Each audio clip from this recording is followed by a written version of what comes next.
যারা পাঠা ওভার লাইনে আসতে চাচ্ছেন তাদের প্রথমেই উচিত এই ভিডিওটা সম্পূর্ণভাবে দেখা।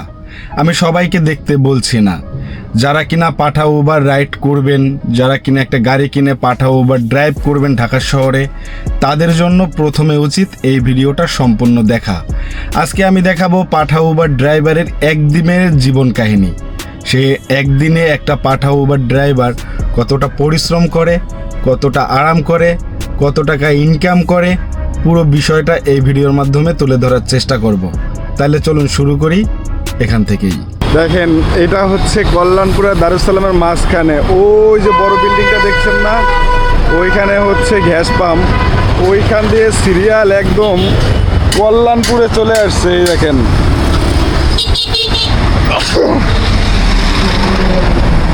আমার গাড়ি কোনটা জানেন? আমার গাড়ি হচ্ছে ওই পিছনেরটা। আর সিরিয়াল গেছে ওই যে ব্রিজটা দেখতে পাচ্ছেন, ওইটা হচ্ছে কল্যাণপুরের ব্রিজ। তো এইরকম জ্বালা যন্ত্রণা সহ্য করে সিএনজি গ্যাস নেওয়ার জন্য যদি এইরকম লম্বা 2 কিলোমিটার সিরিয়ালে দাঁড়ায় আপনারা গ্যাস নিতে পারেন, তাইলে এইরকম পাঠা ওভার লাইনে আসে আপনাদের কষ্ট কম হবে, কারণ আপনাদের ধৈর্য আগে পরীক্ষা দেওয়া লাগবে।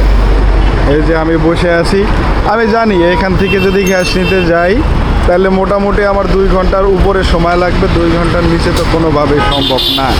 কিন্তু আমার গাড়ি চালাইতে হলে তো অবশ্যই গ্যাস নেওয়া লাগবে, এই কারণে আমি এখন এই সিরিয়ালে দাঁড়াই আছি। মাত্র একটা ট্রিপ পাইলাম, এই ট্রিপটা নিয়ে যাইতে হবে আমার গুলশানের দিকে। ভাড়া আসছে কত জানেন? 265 টাকা। এই 265 টাকা আমি পাবো, কিন্তু যাত্রী আরও বেশি দেবে, সেটা নিয়ে যাবে উবারে। তো এখন তার ওইখানে যাইতে হবে, আমি আসি হচ্ছে গিয়ে এইখানে, তার এইখানে যাইতে হবে। এরকম গ্যাসের সংকট ঢাকা শহরে প্রায়ই হয়। ধরেন 2 দিন ঠিক আছে, আবার ধরেন 2 দিন পরেই একই অবস্থা। তো এই সংকট নিয়েই চলতে হয়। আর ভাড়ার অবস্থা তো দেখছেন পাঠা ওভারের, মানে আমি ধানমন্ডি থেকে গুলশানে যাব, সেখানকার ভাড়া দেবে আমাকে মাত্র 265 টাকা। হয়তো 4 জন উঠতে পারে, গাড়িতে 4 জন উঠবে, তারপরে এসি ছেড়ে দেন রিল্যাক্সে যাব। তো এটা হচ্ছে বর্তমানের অবস্থা। তো ঢাকার রাস্তায় প্রচুর পরিমাণে রিক্সা চলে, এটা একটা আসলেই ম্যানুয়াল আজাব বলতে পারেন ঢাকা শহরের ভিতরে। এই রিক্সার কারণে না গাড়িটা চালানো খুব কঠিন, এমনিতেই জ্যামজম, তার উপরে আবার রিক্সার অত্যাচার। দেখছেন মেইন রোডে রিক্সার অভাব নেই, এগুলোর কারণে বেশি কষ্ট হয়। চলেন আপনাদের সাথে এখন পুরো বিষয়টা শেয়ার করি। অনেকক্ষণ পরে আপনাদের সাথে আবার কথা বলতে আসলাম। আমার অলরেডি প্রায় 900-950 টাকা ইনকাম হয়েছে। আমি আপনাদেরকে উবারটা দেখাবো, আসেন আপনাদেরকে দেখাই আমার কয় টাকা ইনকাম হয়েছে।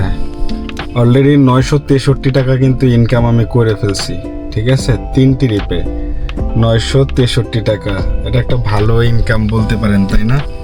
তা আসেন এখন খরচের খাতাটা খুলি। আমার খরচ হয়েছে, আমি 424 টাকার ভরছি গ্যাস, এটা দিয়ে 424 টাকা মাইনাস করতে হবে, ঠিক আছে? তারপরে ধরেন 150 টাকা আমার আছে খরচ, রোড খরচ। 400 টাকাই ধরলাম, 400, 500, 550, আর ওইদিকে ধরেন 25 টাকা। তো এই 575 টাকা এইটার থেকে অলরেডি খরচ হয়ে গেছে। তাহলে আমার হাতে আর রইল কয় টাকা? তাইলে আর 350 টাকা বা 450 টাকার মতো এখন আমার কাছে আছে। তো এখন মোটামুটি ধরেন এইটা ইনকাম হয়েছে কতক্ষণে জানেন? এটা ইনকাম হয়েছে মোটামুটি 5 ঘন্টায়। 3টা ট্রিপ মারছি 5 ঘন্টায়। তো এখন আমার হাতে আছে 350 টাকার মতো, প্রায় 350 টাকা প্লাস। তো এইটা হচ্ছে ধরেন এখন বাজে 5টা, এখন বাজে 5টা। গ্যাস নেওয়ার অবস্থা তো দেখলেন। এখন আবার ট্রিপ ধরার আশায় আমি আছি মহাখালী ডিওসেস। পাঠা ওভার 2টাই খোলা রাখছি, যেটা কল আসে সেটাই চলে যাব, কারণ গ্যাস নিতে গিয়ে 2.5 ঘন্টা নষ্ট করে ফেলাইছি। আর এদিকে এখন গ্যাস নিতে গেলে আবার ঝামেলা। তো এখন যা আছে এটা দিয়ে টুকটাক করতে হবে, আর মাঝে মধ্যে ঝিমাইতে হবে রাস্তার মধ্যে বৈশা বৈশা। জি আসসালামু আলাইকুম। জি ভাইয়া, ওই যে উবার থেকে বলছিলাম, আপনার যাবেন তো উত্তরের দিকে না ভাইয়া? ঠিক আছে, আপনার লোকেশনে আমি আচ্ছা ঠিক আছে, আপনি লোকেশনে থাকেন, আমি আসতেছি। 19 নম্বর রোড 272 নম্বর বাসা, প্রথম বাসাটাই। ঠিক আছে, 19 নম্বর। ওকে। এখন ট্রিপ পাইছি উত্তরের দিকে, এখন উত্তরের দিকে যাব। ভাড়া এসে 350 টাকা। চলেন যাই, ইনকাম তো করতে হবে, বসে থাকলে তো লাভ হবে না। সূর্য ডুবে যাচ্ছে, এখন পর্যন্ত আমার ইনকাম 1319 টাকা। তো আপনাদের একটা টিপ দিতে চাই, সেটা হচ্ছে আপনারা যদি একটু সকাল সকাল বের হন, যেমন 7টা-8টা বাজে বের হন, তাহলে ভালো ইনকাম হবে। কারণ যদি সকাল সকাল বের হইতে না পারেন, তাহলে আরও 1000 টাকা কম ইনকাম হবে। যেমন ধরেন আমি বের হয়েছি আজকে 10:30 বাজে, তো 10:30 বাজে এটা কোনো পিক আপ টাইম না। পিক আপ টাইম হচ্ছে গিয়া 7টা থেকে 10টা পর্যন্ত। তো এই টাইমটাতে ধরেন 2-3 ট্রিপ মারলে 1000 টাকা হয়ে যায়। ওই ক্ষেত্রে একটু তাড়াতাড়ি বের হইলে মোটামুটি ভালো ইনকাম করা সম্ভব। তো তারপরেও 10:30 বাজে বের হয়ে এখন মাগরিবের আজান দিচ্ছে, এই পর্যন্ত আমার ইনকাম 1316 টাকার মতো। তো এই তো আলহামদুলিল্লাহ ভালোই আছি। তো এখন আবার একটা পিক আপ টাইম আমি পাইছি 6টা থেকে ধরেন 7টা পর্যন্ত, মোটামুটি ভালো আর্নিং দেখায়। তো এই টাইমে ট্রিপ মারতে পারলে ভালো ইনকাম আসে। তো এখন যদি ট্রিপ পাই ওইভাবে, তাহলে একটা ট্রিপ মারবো। তবে গ্যাস অবস্থা দেখেন, একটা দুলতেছে মানে কাঁপাইতেছে, উপরের 2টা খালি আর এই 2টা বাকি আছে। ধরেন 100 প্রেসার এখন আমার এই গাড়িতে আছে। তো 100 প্রেসারে আমি কতটুকু চালাইতে পারবো ধরেন, আর সর্বোচ্চ গেলে 40 কিলো চালাইতে পারবো। তো দুই ট্রিপ মারতে পারবো ধরেন, ঠিক আছে। 2 ট্রিপ মারার পরে আমার গ্যাস ফুরিয়ে যাবে, তারপরে বসে থাকা ছাড়া আর উপায় নাই। আমি এখন আছি সংসদ ভবনের সামনে। তো এখন বাজে হচ্ছে 7:54। তো এই টাইমে এত পরিমাণে কল আসবে আর এত পরিমাণে রিকোয়েস্ট আসে, আর ভাড়া দেখছেন 580 টাকা। এক ট্রিপ মারলে 580 টাকা, এইরকম শুধু ট্রিপ এখানে এখন আসতেই থাকবে। আপনি এই টাইমটাতে যেইখানেই যাবেন শুধু ট্রিপ আর ট্রিপ, কিন্তু আপনার 2 কিলোমিটার যাইতে লাগবে আধা ঘন্টা 1 ঘন্টা। দেখছেন এইখানে 391 টাকা আসছে মাত্র।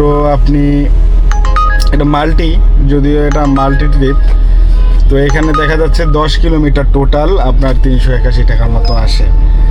তো এই রকম এই অবস্থা এই বর্তমানে। আর এখন আমার যেহেতু গ্যাস নাই, এখানে 400 আসছে একটা, তো আমার যেহেতু গ্যাস নাই, ওই ক্ষেত্রে আমি এখন আর ট্রিপ মারবো না, এখন বাসার উদ্দেশ্যে যাব চিন্তা করছি। যেহেতু কালকে প্রথম রোজা, আর আপনাদেরকে জানাই রমজান মোবারক। তো এই রমজানে সবাই বেশি বেশি রোজা রাখবেন আর সওয়াব কামাবেন। তো আলহামদুলিল্লাহ আর একটা রোজা চলে আসছে। তো আল্লাহ রাব্বুল আলামিন আমাদের সকলের ইনকাম সোর্সে বরকত দান করুক, আর আমার জন্য দোয়া করবেন। তো এই রোজা রমজানের মাসটাতে কি হয়, রোজা রমজানের মাসে পাঠাও বা ড্রাইভাররা কতটা স্বাচ্ছন্দ্যে গাড়ি চালায়, ইনকাম কেমন, এই সমস্ত ভিডিও যদি আপনারা দেখতে চান, তাহলে অবশ্যই একটা কমেন্ট করে জানাবেন। যদি দেখতে চান, হ্যাঁ দেখতে চাই লিখবেন, আর না দেখতে চাইলে কিছু বলা লাগবে না। তো আর আজকের ভিডিওটা আমি এখান থেকেই রাখছি। আজকের ইনকামটা কত এটা একটু দেখানো দরকার। আজকের ইনকামটা মোটামুটি একদম খারাপ না, তারপরে অনেক কষ্টের পরে 1988 টাকার মতো আমি সারাদিনই ইনকাম করছি। যদিও গ্যাস নিতে আমার 2.5 ঘন্টা সময় লাগছে, নয়তো বা আরও ইনকাম করা সম্ভব হইতো। তো এই মুহূর্তে একটু গ্যাসের সংকট কিংবা গ্যাসের চাপটা কম, মানে প্রেশারটা কম, এই কারণে একটু প্রবলেম হচ্ছে। তো যাই হোক, ভিডিওটা শেষ করলাম, দেখা হবে কিন্তু সামনে কোনো একটা ভিডিওতে। যদি রোজার মধ্যে ইনকাম কেমন হয় ভিডিওটা দেখতে চান বা ব্লগগুলো দেখতে চান, অবশ্যই একটা কমেন্ট করে যাবেন। সবাইকে আসসালামু আলাইকুম।